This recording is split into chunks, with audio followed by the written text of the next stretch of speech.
سب کے سب پریشان ہوں گے. پھر آخر رسول اکرم صلی اللہ علیہ وسلم کے پاس آئیں گے, پوری تفصیل ہے. یہ سب حدیثیں ہیں, اپنے گھروں میں پڑھا کریے, اپنے گھروں میں سنا کریے, اپنے گھر میں دین کو لے کر تھوڑی سنجیدگی اختیار کیجیے. آپ کے گھر میں کھانا کھایا جا رہا ہے, سب کے گھر میں کھایا جاتا ہے, کون ایسا گھر ہے جس کے گھر میں نہیں کھایا جاتا؟ کھڑے ہو کے کھاؤ, بیٹھ کے کھاؤ, لیٹ کے کھاؤ, مجھے اس سے بحث نہیں ہے.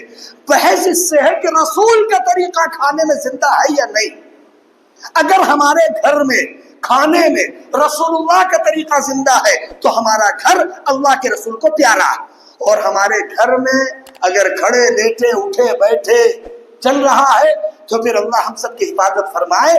پھر بلا وجہ کسی دوسرے کو گالی دینا, پھر بلا وجہ کسی دوسرے کو الزام دینا, پھر بلا وجہ کسی دوسرے پر الزام مڑنا, یہ سراسر غلطی اور گمراہی ہے.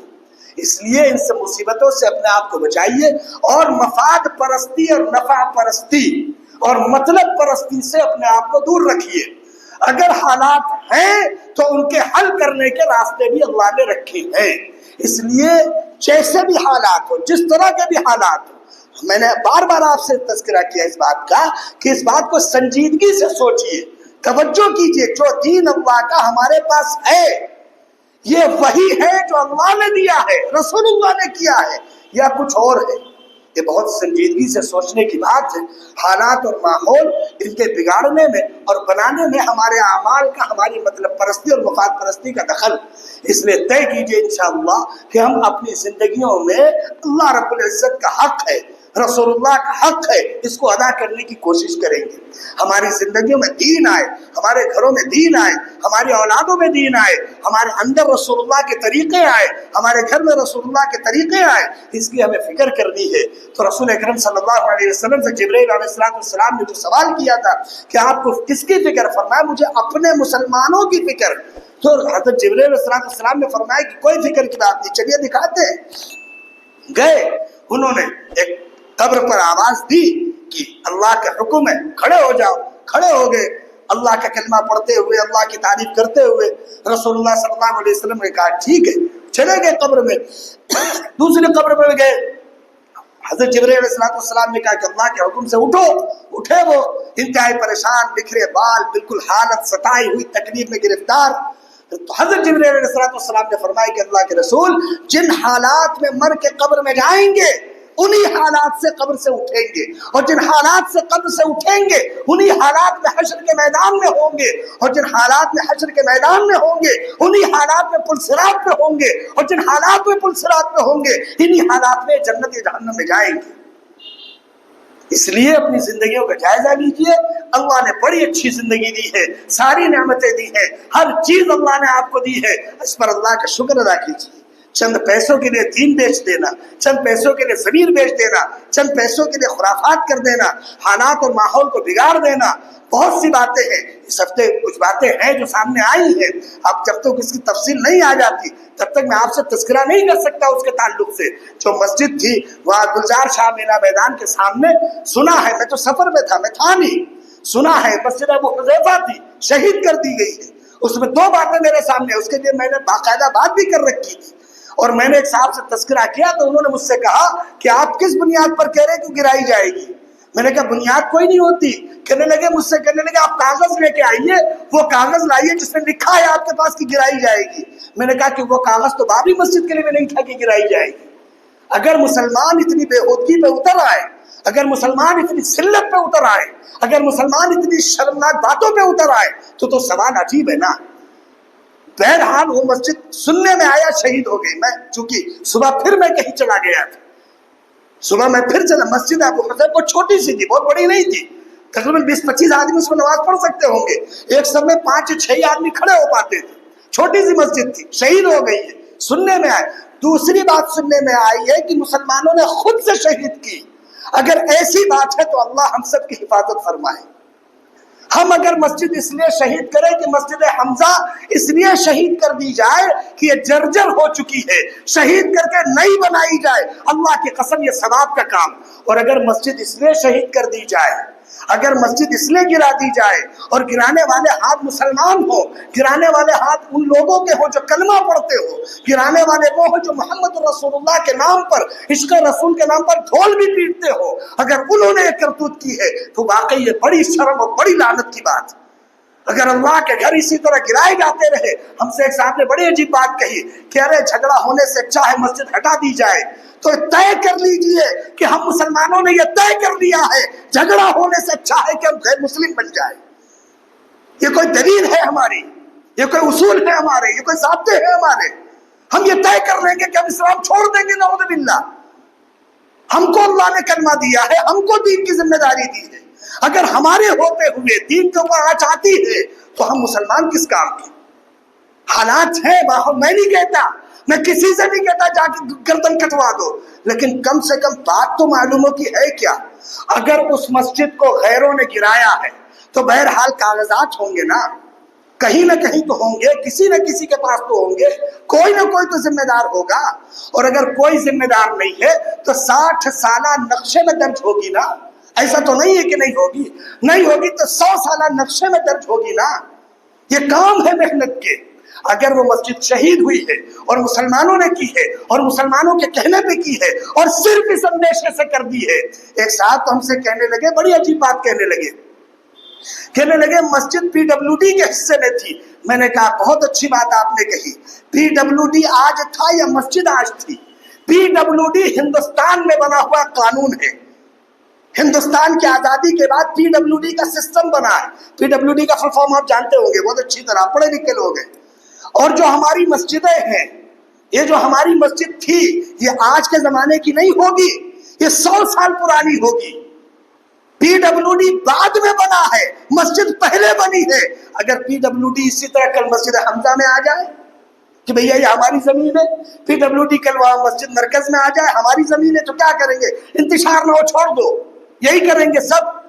تو گویا کہ مسلمانوں نے طے کر دیا ہے کہ دین کے نام پر کرنا کچھ نہیں ہے، جو ہو رہا سب ہونے دو، طے کر لیا ہے مسلمانوں نے۔ بہرحال مجھے اس کی تفصیلات نہیں معلوم ہے، میں تفصیلات معلوم کروں گا، آئندہ میں اس کا تذکرہ کروں گا حالات کیا ہیں کیسے ہیں۔ بہرحال آپ میں سے اگر کسی کو معلوم ہے تو ہمیں ضرور بتائیے گا پوری بات، ورنہ 2-3 دن مجھے لگیں گے کاغذات معلوم کرنے میں، بات معلوم کرنے میں، حالات معلوم کرنے میں۔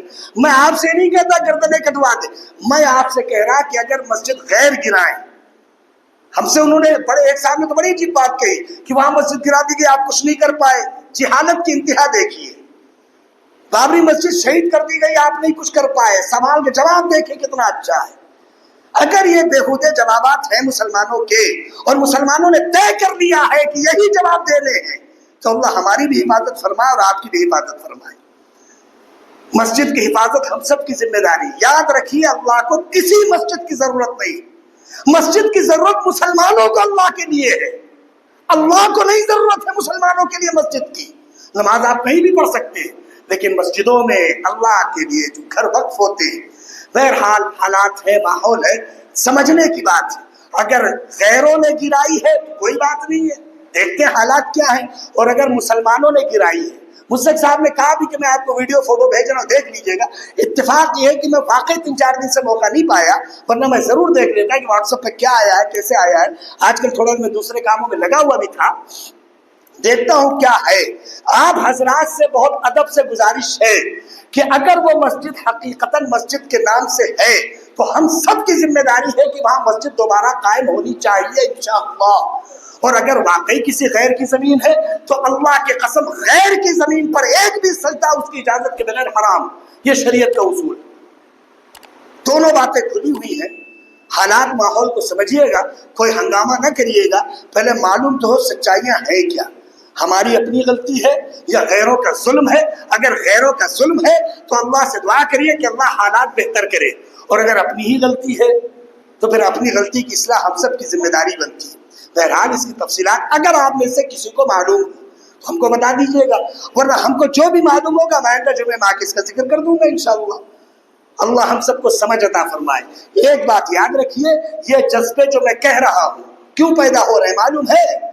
یہ جو بے دینی کے جذبے پیدا معلوم کیوں ہو رہے ہیں؟ ہمارے گھروں میں اللہ کی بات نہیں ہوتی ہے، ہمارے گھر میں رسول کی بات نہیں ہوتی ہے۔ جس دن اللہ رسول کی بات گھر میں ہوگی، اللہ کی قسم جذبے کچھ اور بھی ہوں گے، جذبے کچھ اور بھی ہوں گے، احساس کچھ اور بھی ہوگا۔